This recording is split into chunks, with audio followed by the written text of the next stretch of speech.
Hello, my name's Kyle Gaston, and I'm going to be doing your vlog today on Raising Arizona by the Coen brothers. Sorry I'm a little sick, so if I sound awful, don't hold it against me. It's about a convenience store robber named Robert I. McDonough, commonly known as H.I. in the movies, portrayed by Nicolas Cage. He falls in love with his police officer type thing. It's kind of a weird situation there. Edwina Morton, also known as Ed in the movie. She's played by Holly Hunter. They get married very awkwardly. It's kind of a weird thing. I don't know how those two fell in love.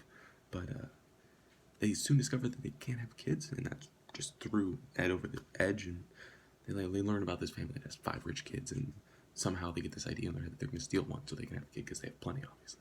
Just the common logical thing to do. So I'm going to start off with a few specific topics about the movie as a whole, and then I'm going to jump into a very specific scene about the baby, actually taking the baby in the first place. We begin with the genre.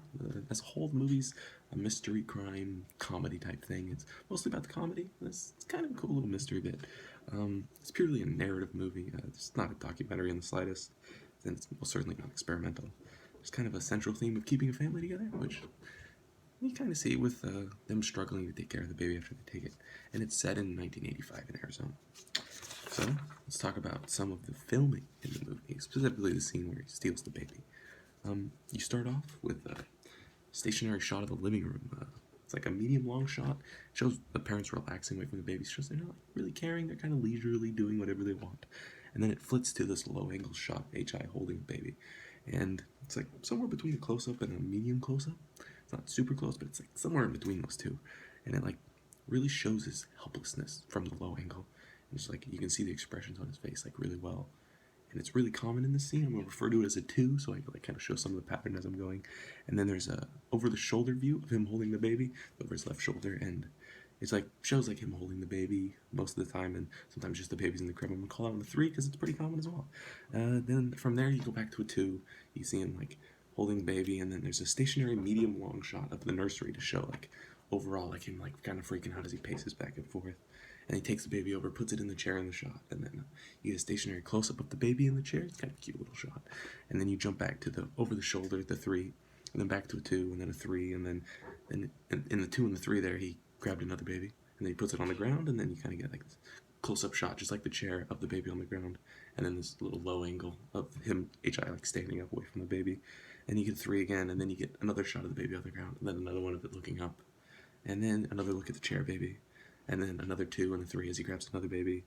And then a 2 again, and then a slightly zoomed out shot of the chair to kind of show the baby like fell off, looks like crawling away. And then back to a 2. And it kind of repeats the similar pattern of him like picking up a baby, putting it somewhere, looking around, and like looks over his shoulder, looks at him holding a baby, that kind of thing. And it's kind of all mixed in with some other cool stuff. There's a couple like particular shots I want to talk about that are kind of interesting in this scene. The ones that stand out, there's a first-person shot of him, the baby falling out of the crib. It's kind of a cool shot. There's a spinning close-up of the baby's playing. Kind of shows like how chaotic the scene is as it gets going. There's a few tracking shots of the baby's crawling away from him. Kind of like followed as it like runs away or crawls. It's not really running. A tracking shot close-up of him as he's like, chasing the baby. You can like really see the expression on his face as he's like come back.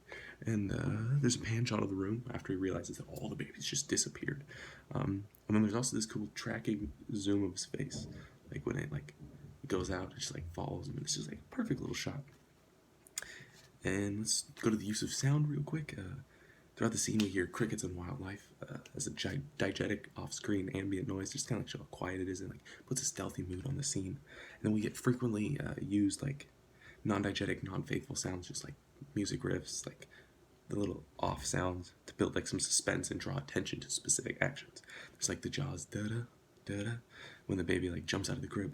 It gets far more frequent and chaotic as the babies get more chaotic, I mean, and you kind of see it like really build suspense, and you like really like feel how chaotic it gets.